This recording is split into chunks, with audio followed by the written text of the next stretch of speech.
বিসমিল্লাহির রহমানির রহিম। ২৬ তারিখে অনুষ্ঠিত পল্লী দারিদ্র্য বিমোচন ফাউন্ডেশনের ১০০% কর্মীর নিশ্চয়তা শুনলে অবাক হবেন যে ১০০%ই এখান থেকে কমন পাওয়া যাবে।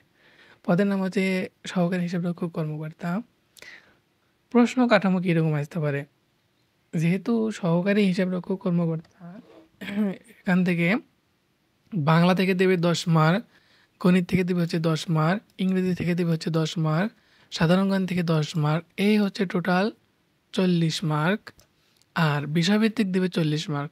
তাহলে টোটাল হচ্ছে ৮০ মার্ক। এই ৪০ মার্কের মধ্যে ধরেন ১৬%, ৪০% পারলে হচ্ছে কি, আম যদি মার্ক পান তাহলে আপনাকে ভাইবার জন্যে ডাকবে। এই ৪০-এর মধ্যেও ৪০% মার্ক পান তাহলে ভাইবার জন্য আপনাকে ডাকবে। মোট হচ্ছে ৮০ মার্কের মধ্যে আপনার লিখিত পরীক্ষা দিতে হবে।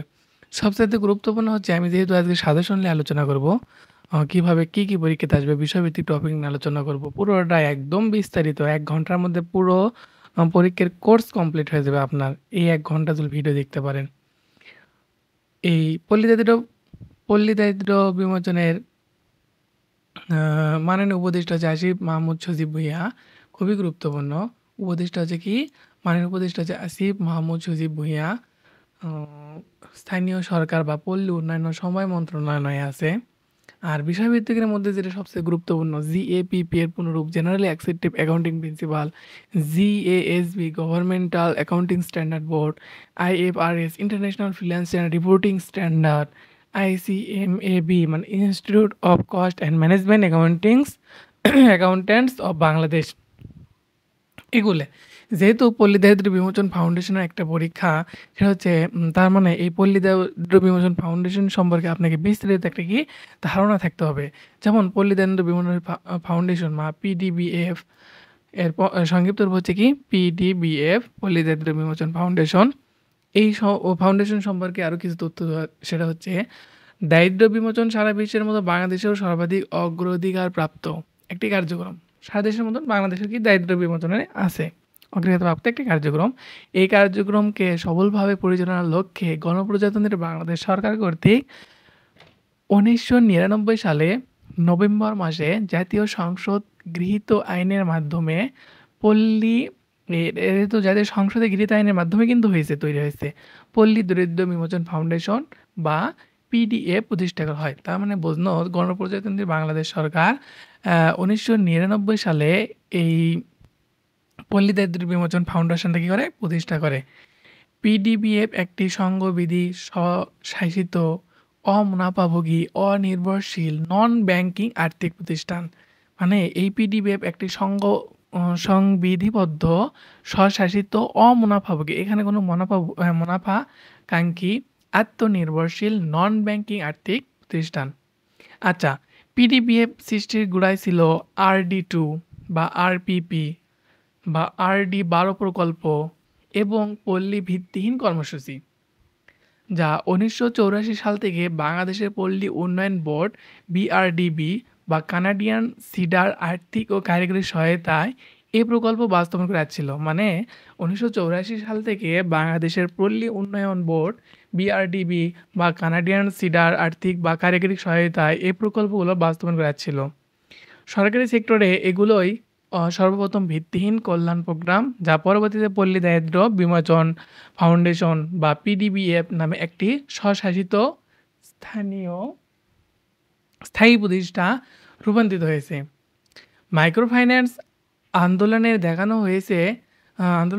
হয়েছে যে আর্থিক পণ্য তাদের কিছু চাহিদা প্রদান করলেও একটি সমৃদ্ধ বাজার দারিদ্র্যের ভিতর আছে।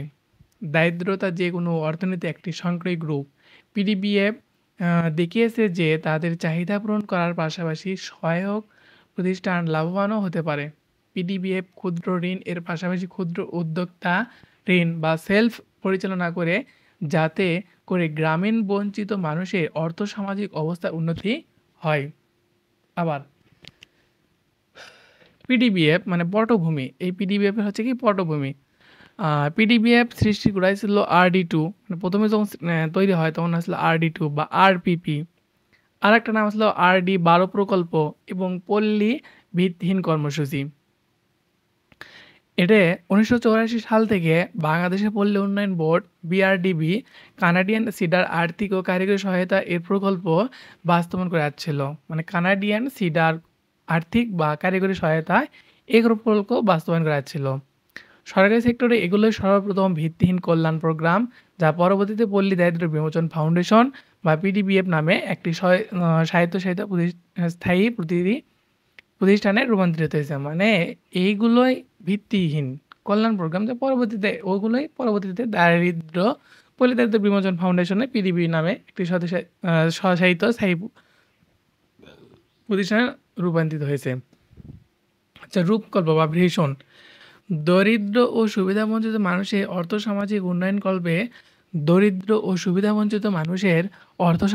উন্নয়নকল্পে মানব সংগঠন সৃষ্টি, অন্তর্ভুক্তিমূলক অর্থায়ন, বহুমাত্রিক প্রশিক্ষণের মাধ্যমে সক্ষমতা বৃদ্ধি, পুঁজি গঠন ও নবসম্পদ সৃজন, সামাজিক বৈষম্যের অবসান ও নারী ক্ষমতায়নের মাধ্যমে নারী পুরুষের সমাধিকার নিশ্চিতকরণ।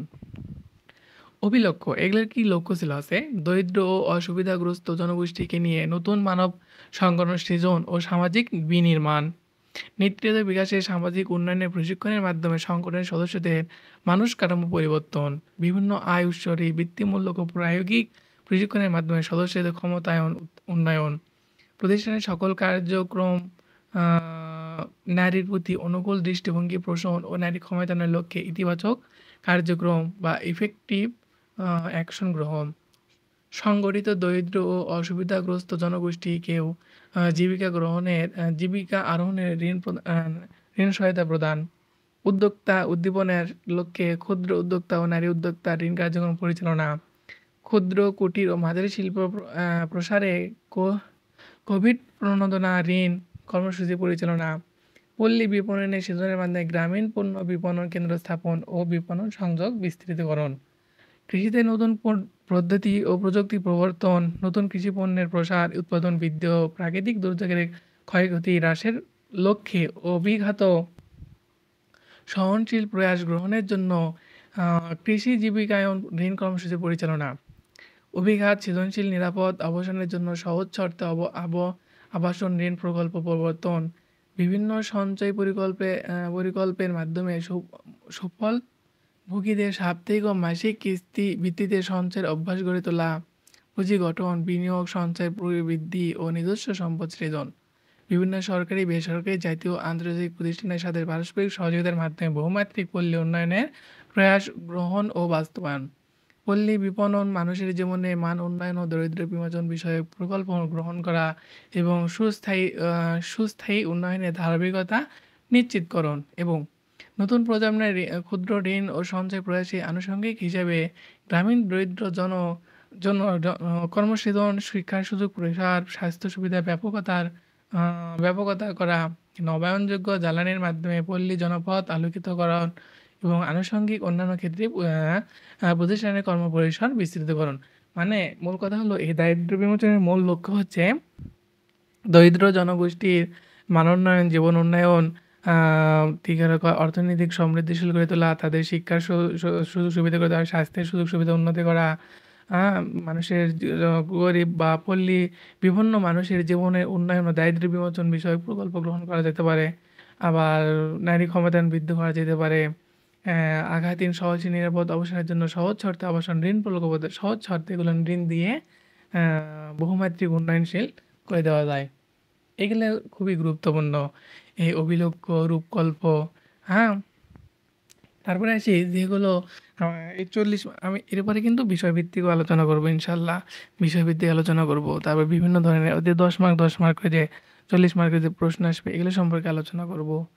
তো ধৈর্য ধরে সাথে থাকুন ইনশাল্লাহ। যে মডেল টেস্ট 1, রবীন্দ্রনাথ ঠাকুর নোবেল পুরস্কার লাভ করেন কত সালে? 1913 সালে। রবীন্দ্রনাথ ঠাকুর কিন্তু নোবেল পুরস্কার পায় 1913 সালে গীতাঞ্জলি কাব্যের নির্বাক। হ্যাঁ, এর একটা গীতাঞ্জলি একটা গান, কিন্তু গানের মধ্যে লেখা আছে সেটা হচ্ছে গান। বাংলা সাহিত্যের প্রাচীনতম নিদর্শন কোনটি? প্রাচীনতম নিদর্শন হচ্ছে চর্যাপদ। এই চর্যাপদ আবিষ্কৃত হয় 1907 সালে। আবিষ্কার করে হচ্ছে রাজা রামমোহন রায়। আমার ভাইয়ের রক্তে রাঙানো ২১শে ফেব্রুয়ারি গানের গীতিকার কে? গীতিকার হচ্ছে আব্দুল গাফ্ফার চৌধুরী। সন্ধি বিচ্ছেদ করো। অতি যোগ অন্ত অত্যন্ত, অতি যোগ অন্ত মানে অত্যন্ত, গো যোগ এসনা গবেষণা। বানান শুদ্ধকরণ, অ বানান গুলো শুদ্ধরূপে লিখন। ভাষণ, ভাষণ, সাহিত্য শাসন। এই সাহিত্য শাসন তয়ে ত হবেই, কিন্তু তয়ে ত ব হয় না। তারপর সাহিত্য শাসন ঠিক আছে।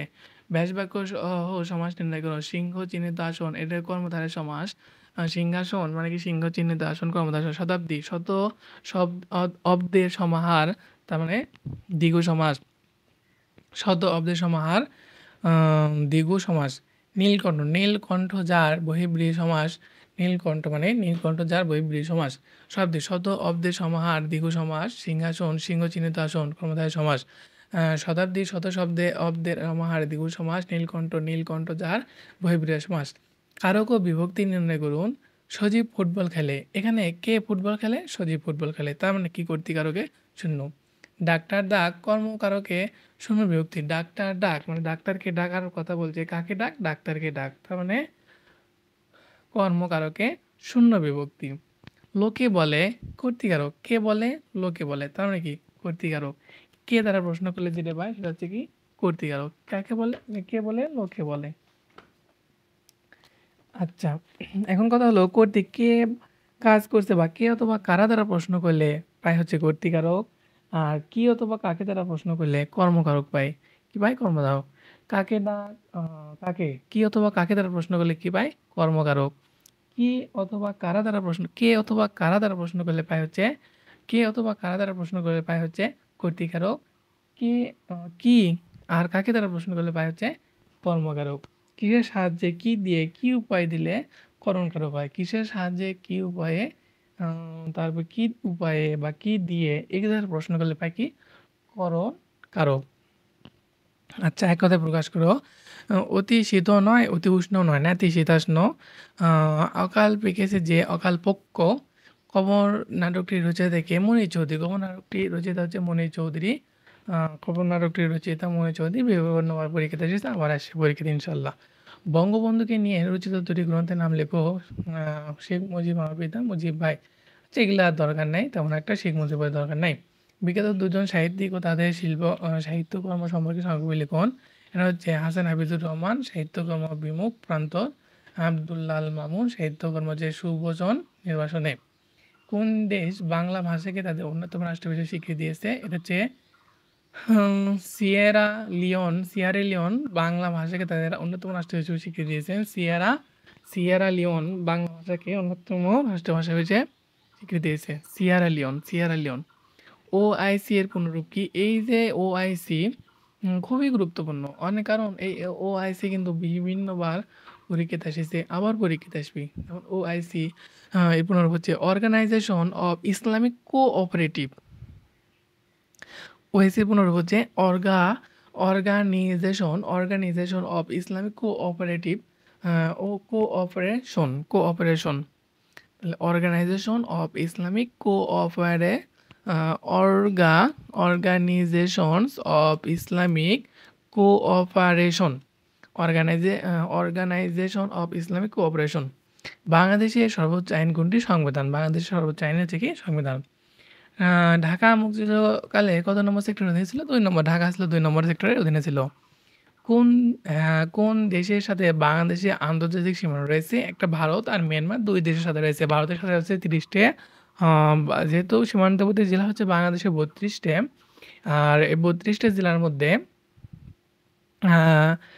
হচ্ছে মিয়ানমার হচ্ছে 3টার মধ্যে আছে, আর ভারত আছে 2টার মধ্যে, সরি 30টার মধ্যে। আর ভারত আর মিয়ানমার দুটোর সাথে একটা মিক্স করা আছে। কোন মশার কামড়ে ডেঙ্গু রোগ হয়? এটা হচ্ছে এইডিস মশার কারণে ডেঙ্গু রোগ হয়। ফিলিস্তিনি গাজা ভূখণ্ডে স্বাধীনতাকামী সংগঠনের নাম কি? হামাস। ফিলিস্তিনি গাজা ভূখণ্ডে স্বাধীনতাকামী সংগঠনের নাম হচ্ছে হামাস। খুবই। গ্রিন হাউস গ্যাসের নাম লেখো। একটা হচ্ছে carbon die oxide, nitrous oxide. একটা হচ্ছে কার্বন ডাই অক্সাইড আর একটা হচ্ছে কি নাইট্রাস অক্সাইড। দুটি গ্রিন হাউস গ্যাসের নাম হচ্ছে কার্বন ডাই অক্সাইড আর নাইট্রাস অক্সাইড। মানবদেহে অক্সিজেন পরিবহন করে কোন রক্তকণিকা? লোহিত রক্তকণিকা। মানবদেহে অক্সিজেন যে পরিবহন করে কোন রক্তকণিকা? এটা হচ্ছে লোহিত রক্তকণিকা। মানবদেহে অক্সিজেন পরিবহন করে কোন রক্তকণিকা? লোহিত রক্তকণিকা। Fill in the gaps. I meet my cousin at 5 PM। কোনো তারিখে বা মানে সময়ের সাথে সময়ের আগে কি বসে? অ্যাট বসে। I say dash one I ate man yesterday. One I ate man yesterday. He এখানে হবে তাহলে এখানে হবে at. He divided the money dash the two children. He divided the money দুইজন কি করা হয় বালকের বা শিশুর মধ্যে টেকাটেকি করে দেয়, সমানভাবে ভাগ করে দেয়। এখানে হবে বিটুইন, মানে দুইজন বালকের মধ্যে সমানভাবে ভাগ করে দেওয়ার জন্য বিটুইন কথাটা উল্লেখ করে আসবে। Between two the two children, between the two children. কোনটি singular? A sick rose livers guesses people. Singular হচ্ছে অ্যাসিক রোজ। ভয়েস চেঞ্জ করুন। You must write down the easily by the morning. The easily must be written the easily must be written by this morning by you, by this morning by you. Honesty tasty sweet, honest honey tasty sweet. Honey is sweet when it is tasted. Honey sweet tasted sweet. Honey is sweet when it is tasted. Change the carrots into direct space. Mother said, listen to your elders. Mother told to listen to his elder. Mother said, mother told ইনভার্টেশন কমা তুলে দেওয়া হচ্ছে to listen to her, your জায়গায় কি হবে হার elders. Ability শব্দটির verb form হলো enable. Ability শব্দটির verb form হচ্ছে কি ইনেবল। দুটি ইংরেজি মহাকাব্যের নাম লেখো। একটা হচ্ছে প্যারাডাইস লস্ট, DICE লস্ট, আর the fairy queen, the fairy queen. দুটি ইংরেজি মহাকাব্যের নাম হচ্ছে paradise lost and the fairy queen. Know এর নাউন ফর্ম হলো নলেজড। নো এর নাউন ফর্ম হচ্ছে knowledge, LEDGE know lest, knowledged. বাং অনুবাদ করো। The boy was beaten black and blue.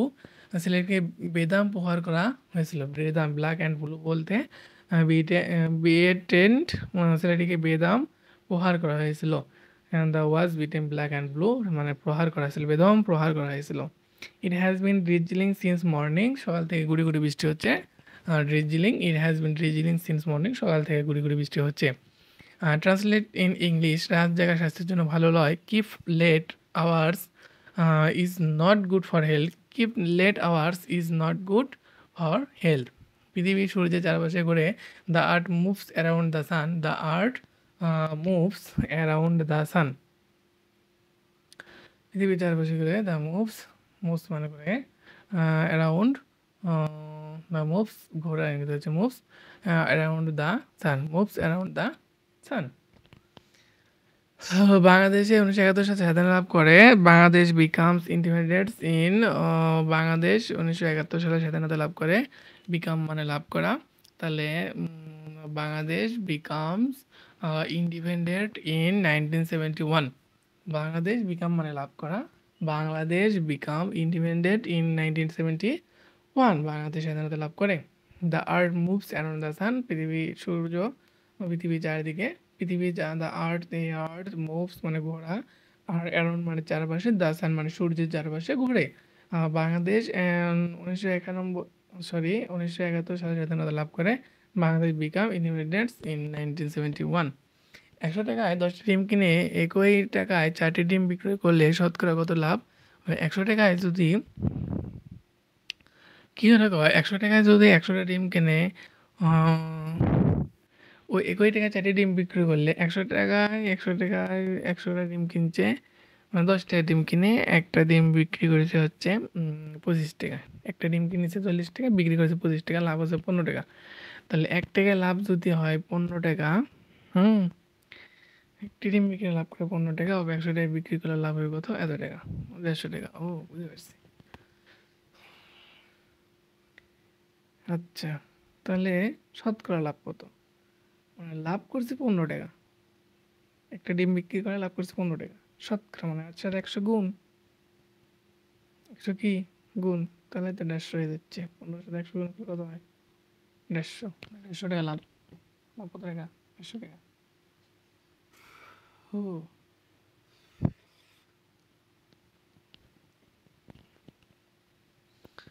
হুম। ৫ জন তাঁত শ্রমিক মাঝে দিনে একটি কাপড় বুনতে পারে। একই ধরনের ৬০টি কাপড় বুনতে ৭ জন শ্রমিকের কত দিন সময় লাগবে? আচ্ছা, ৫ জন তাঁত শ্রমিক ৫ দিনে ৫টি কাপড় মানে ৫ জনে একদিনে একটা কাপড় তৈরি করতে পারে। ওই একই কাপড় ৭টি একই ধরনের ৬০টি কাপড় বুনতে ৭ জন শ্রমিকের কতদিন সময় লাগবে? আচ্ছা, হ্যাঁ, ৫ জন শ্রমিকের ৫ দিনে কাপড় লাগে ৫ দিনে। অতএব একজন শ্রমিকের একটা কাপড় বুনতে লাগবে এত ভাগ এত। অতএব ৭ জনের লাগবে ৭। উত্তর হচ্ছে ৫ দিনে। ৭ ৭ কাটা ৫ ৫ কাটা উত্তর হচ্ছে কত? ৫ দিন। ৫ দিনে। কারণ এরকমই। বোঝা গেছে একটা আয়তক্ষেত্রের প্রস্থ এত শতাংশ পরিসীমা এত হলে তার ক্ষেত্রফল কত? আমরা জানি আয়তক্ষেত্রের পরিসীমা 2 দৈর্ঘ্য গুণন প্রস্থ। ক্ষেত্রফল সমান সমান দৈর্ঘ্য গুণন প্রস্থ। আচ্ছা, একটি আয়তক্ষেত্রের প্রস্থ এত শতাংশ, দৈর্ঘ্য 3 ক এবং প্রস্থ হবে 2 ক। তাহলে দৈর্ঘ্য রুল এদের প্রস্থ দৈর্ঘ্যের এত অংশ, প্রস্থ দৈর্ঘ্যের কত অংশ? এত অংশ, 3 অংশ। তাহলে একটা দৈর্ঘ্য তার প্রস্থ তার দৈর্ঘ্যের 2 অংশ। তার মানে দৈর্ঘ্য যে 3 আর প্রস্থ হচ্ছে কত? 2। 2 3 সমান 4 10 5 5 গুণন 10 40 40। তবে ক্ষেত্রফল হবে দৈর্ঘ্য গুণন প্রস্থ 4 12 96। ক্ষেত্রফল হবে কত? 96। চাইলে দুধ ও পানির অনুপাত এত, তো যদি দুধের পরিমাণ অপেক্ষা 5 লিটার বেশি হয় তবে পানির পরিমাণ কত? দেওয়া আছে শত মতে ক বলে 4 সমান 5 ক। আচ্ছা, তো তো হচ্ছে 2 লিটার, তাহলে দুধের পরিমাণ হবে 10 লিটার।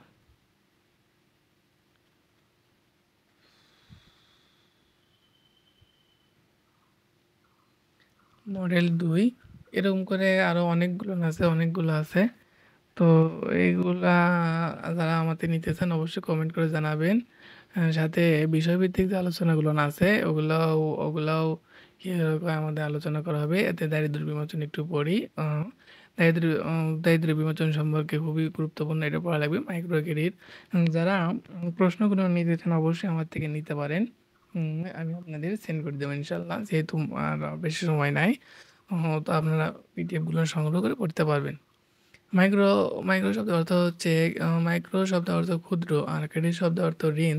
তাই ইংরেজিতে মাইক্রো ক্রেডিট শব্দের অর্থ ক্ষুদ্র ঋণ। গ্রামীণ দরিদ্র ভূমিহীন জনগোষ্ঠীকে স্বল্প আকারে জামানতবিহীন এবং অর্থ কর্মসংস্থান সৃষ্টির জন্য সরবরাহকৃত ঋণ হলো ক্ষুদ্র ঋণ। দেশের গত শতকে 70-এর দশকের শেষ দিকে থেকে ক্ষুদ্র ঋণের কার্যক্রম শুরু হয়। 80-এর দশকের শুরু থেকে ধীরে ধীরে ক্ষুদ্র ঋণের পরিসর বাড়তে থাকে। সেই সময় ক্ষুদ্র ঋণের ক্ষেত্রে অগ্রণী ভূমিকা পালন করে গ্রামীণ ব্যাংক। বাংলাদেশের এই গ্রামীণ ব্যাংকের ক্ষুদ্র ঋণের মডেল সারা বিশ্বে প্রশংসিত হয় এবং অনেক দেশে তা গ্রহণ করে। আর এজন্য বিশ্বে আধুনিক ক্ষুদ্র ঋণের জনক বলা হয় বাংলাদেশের অন্তর্বর্তীকালীন সরকারের প্রধান এবং গ্রামীণ ব্যাংকের প্রতিষ্ঠাতা উপদেষ্টা মোহাম্মদ ইউনূসকে। 80-এর দশকে দেশে এনজিওর প্রসার হয়, সেই সঙ্গে বাড়ে ক্ষুদ্র ঋণের কর্মকাণ্ড। দেশের চরম দরিদ্র উপস্থিতি থেকে উত্তরণে সেই সময় ক্ষুদ্র ঋণের বিস্তারকে একটি বড় উপায় হিসেবে গণ্য করা হয়েছে। আন্তর্জাতিক মুদ্রা তহবিলে IMF এর তথ্য অনুযায়ী সেই 1973 থেকে 1974 বাংলাদেশে দারিদ্র্য হার ছিল প্রায় 81%। গত শতকে 90-এর দশকে সেই হার 61%-এর বেশি ছিল। আর সর্বশেষ 2022 খানা আয় ব্যয় জরিপ অনুযায়ী দরিদ্র মানুষের সংখ্যা মোট জনসংখ্যা 18%-এর বেশি।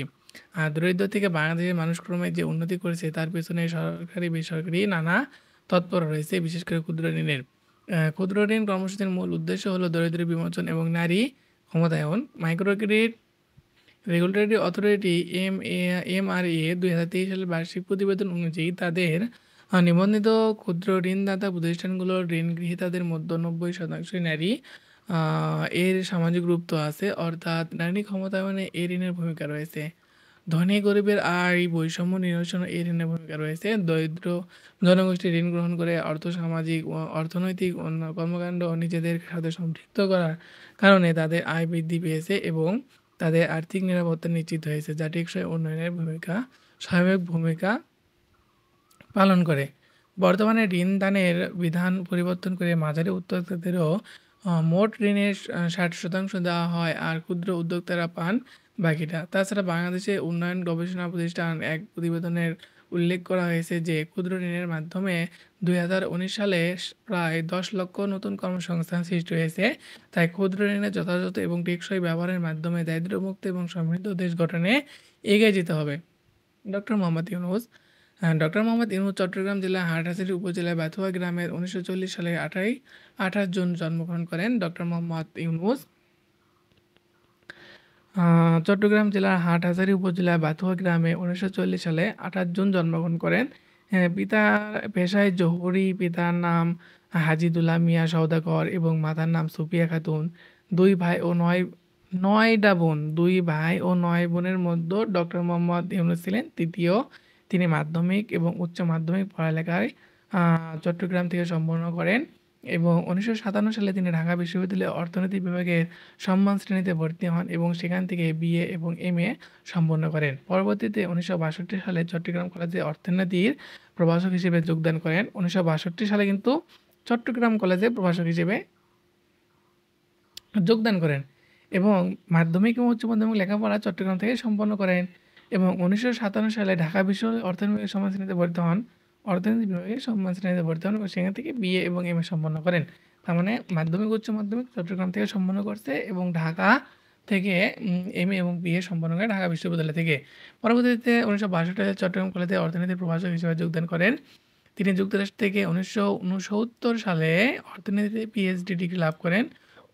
1976 সালে ডক্টর মোহাম্মদ ইউনুস বাংলাদেশ পল্লী অঞ্চলে ভূমিহীন দরিদ্র জনগোষ্ঠীকে ঋণ সুবিধা প্রদানের লক্ষ্যে চট্টগ্রাম জেলার হাটহাজারী উপজেলার জোবরা গ্রামে পল্লী ব্যাংকিংয়ের একটি পাইলট প্রকল্প চালু করেন। প্রকল্পটি আশাব্যঞ্জক হওয়ায় পরবর্তীতে আরও অনেক জেলায় কয়েকটি গ্রামে এর সম্প্রসারণ ঘটান। পরবর্তীতে ব্যাংক অধ্যাদেশ 1983 এর অধীনে একটি কর্পোরেট সংস্থা হিসেবে ওই বছরের অক্টোবর মাসে প্রতিষ্ঠা হয় গ্রামীণ ব্যাংক। গ্রামীণ ব্যাংক থেকে ঋণ নিয়ে অনেক ভূমিহীন দরিদ্র জনগোষ্ঠী আর্থিকভাবে স্বল্পতার মুখ দেখে এবং স্বাবলম্বী হয়ে ওঠে। এই অবদানের জন্য মোহাম্মদ ইউনুস এবং তার প্রতিষ্ঠান গ্রামীণ ব্যাংক যৌথভাবে 2006 সালে শান্তিতে নোবেল পুরস্কার লাভ করেন। নিজের জ্ঞান ও ভাবনাগুলো সবার মধ্যে ছড়িয়ে দিতে মোহাম্মদ ইউনুস বেশ কিছু গ্রন্থ প্রকাশ করেছেন, যার মধ্যে অন্যতম হলো আত্মজীবনীমূলক বই দারিদ্র্যহীন বিশ্বের অভিমুখে, ব্যাংকার of the poor, a world of three zeros, 3 armour of Jobra, creating a world without poverty ইত্যাদি। প্রথম বাংলাদেশী হিসেবে শান্তিতে নোবেল পুরস্কার ছাড়াও তিনি পৃথিবীর বিভিন্ন দেশে বিভিন্ন বিশ্ববিদ্যালয় থেকে 62টি এর সম্মানসূচক ডক্টরেট ডিগ্রি অর্জন করেন। এছাড়াও তিনি যুক্তরাষ্ট্রের সর্বোচ্চ বেসরকারি সম্মাননা কংগ্রেশনাল গোল্ড মেডেল লাভ করেন। ডক্টর মোহাম্মদ ইউনুস 10টি দেশ থেকে বিশেষ সম্মাননা সহ সর্বমোট 26টি দেশ থেকে 112টি পুরস্কার লাভ করেন। 2024 সালে 8ই আগস্ট থেকে ডক্টর মোহাম্মদ ইউনুস বাংলাদেশের অন্তর্বর্তীকালীন সরকার প্রধান উপদেষ্টা হিসেবে দায়িত্ব পালন করেছেন। আচ্ছা, এখন আসি অন্তর্বর্তীকালীন সরকার। কোটা সংস্কার আন্দোলনের পরিপ্রেক্ষিতে গণরোষের মুখে 5ই আগস্ট সাবেক প্রধানমন্ত্রী শেখ হাসিনা ক্ষমতা ছেড়ে বিদেশে পাড়ি জমান। সাবেক প্রধানমন্ত্রী পদত্যাগ করেন, মন্ত্রিসভা ভেঙে যায়, সাংবিধানিক সরকার কাঠামো না থাকায় ঢাকাসহ বিভিন্ন এলাকায় আইনশৃঙ্খলা পরিস্থিতির অবনতি ঘটায়। অন্তর্বর্তীকালীন সরকার গঠনের তাগিদ আসে সকল রাজনৈতিক দলগুলো থেকে। সংবিধানের 106 অনুচ্ছেদ অনুযায়ী অন্তর্বর্তীকালীন 106 অনুচ্ছেদ অনুযায়ী অন্তর্বর্তীকালীন সরকার গঠনের ব্যাপারে মতামত দেয় সুপ্রিম কোর্ট। অভ্যুত্থানের ফলে সরকারের পতনের পর 5ই আগস্ট থেকে 8ই আগস্ট টানা 3 দিন দেশে কার্যত কোনো সরকার ছিল না। 8ই আগস্ট 2024 শপথ গ্রহণের মাধ্যমে ডক্টর মোহাম্মদ ইউনুসকে অন্তর্বর্তীকালীন সরকারের প্রধান উপদেষ্টা করে অন্তর্বর্তীকালীন সরকার গঠন করা হয়। বর্তমানে প্রধান উপদেষ্টা সহ অন্তর্বর্তী সরকারের এই সরকার উপদেষ্টার সংখ্যা মোট 23 জন, যা 8ই আগস্ট 2024 ছিল 14 জন। এখন বাড়িছে ক্রমান্বয়ে প্রতিদিনই কী করেছে, বাড়িচ্ছে। এই উপদেষ্টাদের মধ্যে 3 জন বৈষম্য বিরোধী ছাত্র আন্দোলনের সমন্বয়ক রয়েছে। পরবর্তীতে সরকারের বিরুদ্ধে জনগণের ক্ষোভ ছিল, অসন্তোষ ছিল দুর্নীতি অভিযোগ। এরই প্রেক্ষিতে যে অন্তর্বর্তীকালীন সরকার গঠিত হয়েছে তার সামনে রয়েছে অনেক কাজ, সাথে প্রত্যাশা। বৈষম্য বিরোধী ছাত্র আন্দোলনে ছাত্ররা রাষ্ট্রীয় সংস্কার চায়, প্রতিষ্ঠানগুলো সংস্কার চায় সংবিধানের সংস্কারও। সুতরাং নির্বাচন ব্যবস্থা, বিচার ব্যবস্থা, স্থানীয় সরকার ব্যবস্থা, গণমাধ্যম, অর্থনীতি ও শিক্ষা ব্যবস্থা সংস্কার করা অন্তর্বর্তীকালী সরকারের অন্যতম কাজ। অন্তর্বর্তীকালীন সরকারের মেয়াদ নির্ধারণ না থাকলেও এই সরকারের সামনে চ্যালেঞ্জ রয়েছে অনেক, শুধু রাজনৈতিক নয়, শুধু ভঙ্গুর অর্থনৈতিক ধাক্কাও। অর্থনীতি পুনরুদ্ধার করা, মূল্যস্ফীতি কমিয়ে এনে জনগণকে স্বস্তি দেওয়া, দুর্নীতি কমানো, পাচারকৃত টাকা ফেরত আনা সহ আরও অনেক কাজ। এসবের সাথে সবচেয়ে বড় যে কাজ রয়েছে সেটি হলো সকল সমস্যা সমাধান করে একটি গণতান্ত্রিক প্রক্রিয়ায় দেশকে নিয়ে যেতে একটি নির্বাচিত সরকারের অধীনে দেশকে রেখে যাওয়া এবং অর্থাৎ একটি সুষ্ঠু নির্বাচন ব্যবস্থা করা। নির্ধারিত মেয়াদ না থাকায় এই সকল কাজ করার জন্য যেটুকু সময় প্রয়োজন শুধুমাত্র সেইটুকু সময় এই অন্তর্বর্তী সরকার নেবে। শেষ পর্যন্ত গণতন্ত্রের দিকে এই সরকারের যাত্রা। মূলত এই সরকার করা হয়েছে একটি নতুন বাংলাদেশ গড়তে, রাষ্ট্র কাঠামো ঢেলে সাজানোর জন্য। রাষ্ট্রীয় প্রতিষ্ঠানগুলোকে একটি সুন্দর শৃঙ্খল ব্যবস্থার মাঝে নিয়ে এসে সুষ্ঠু ও নিরপেক্ষ নির্বাচনের মাধ্যমে গণতান্ত্রিক সরকারের কাছে ক্ষমতা হস্তান্তর করা এই সরকারের একমাত্র লক্ষ্য। আর এই লক্ষ্য নিরসনে কাজ করা যাচ্ছে এই অন্তর্বর্তীকালীন সরকার। আচ্ছা, এখন কথা হলো এতটুকু পড়লে তো ভিডিও অনেক লম্বা হয়ে যাবে। বিষয়ভিত্তিক জিনিসগুলো আবার ইনশাল্লাহ পড়াবো। তো এই পর্যন্ত ভিডিও দেখার জন্য ধন্যবাদ। আর যাদের এইগুলো পিডিএফগুলো দরকার আমার থেকে অবশ্যই এই পিডিএফ নিয়ে নিতে পারেন। নিয়ে পিডিএফ নেওয়ার জন্য নিচে কমেন্ট করুন, নিচে কমেন্টে জিমেইল নম্বর দিয়ে দিন। অবশ্যই আমি এগুলো পিডিএফ দিয়ে দেবো, কারণ এগুলো পিডিএফ থেকে কিন্তু পরীক্ষাতে আসবে। দেখেন, ভাষার মূল উপাদান ধ্বনি, ভাষার মূল উপকরণ বাক্য, ভাষার বৃহত্তম একক বাক্য, ভাষার ক্ষুদ্রতম একক ধ্বনি, বাক্যের মৌলিক উপাদান শব্দ, বাক্যের মূল উপাদান শব্দ, বাক্যের মূল উপকরণ শব্দ, বাক্যের ক্ষুদ্রতম একক শব্দ, বাক্যের ক্ষুদ্রতম উপাদান ধ্বনি, বাক্যের মূল উপকরণ ধ্বনি, শব্দের ক্ষুদ্রতম একক ধ্বনি, ধ্বনির নির্দেশক চিহ্ন হচ্ছে বর্ণ। এগুলো কিন্তু পরীক্ষায় বিভিন্নবার আসিছে। পরিযোগ, ইচ্ছা, পরীক্ষা, শুধুপায়, সৎযোগ, উপায়, শুধুপায়, বানান শুদ্ধিকরণ, আকাঙ্ক্ষা, দুর্নীতি এগুলো কিন্তু পরীক্ষায় বিভিন্নবার আসিছে, আবার আসবে। কারণ এগুলো পরীক্ষায় একবার করে আসিছে, বারবার আসিছে, আবার আসার সম্ভাবনা আছে। যদি কারো এগুলো মানে পিডিএফগুলো দরকার পড়ে আমাকে মানে কমেন্ট করতে পারেন, অবশ্যই আমি আপনাদের পিডিএফ দিয়ে দেবো ইনশাল্লাহ। ধন্যবাদ। আশা করি আপনাদের ভিডিওটা কাজে লাগবে। আর যারা পরীক্ষা দেবেন আমার সাথে অবশ্যই পরীক্ষা দিতে পারেন। আমিও এই পরীক্ষাটা দেবো ইনশাল্লাহ। তো ভিডিও দেখার জন্যে আপনাদের অনেক ধন্যবাদ। আর একটা কথা হলো, সাবস্ক্রাইব করে পাশে থাকবেন। যেহেতু এতগুলো আপনাকে ইনফরমেশন দেন, অবশ্যই আপনারা উচিত সাবস্ক্রাইব করা। আপনাদের তো টাকা দিয়ে প্রাইভেট পড়ালেখা দিচ্ছে না, 1000 টাকা সবাই দেওয়া ইনশাল্লাহ দিবেন। আল্লাহ হাফিজ।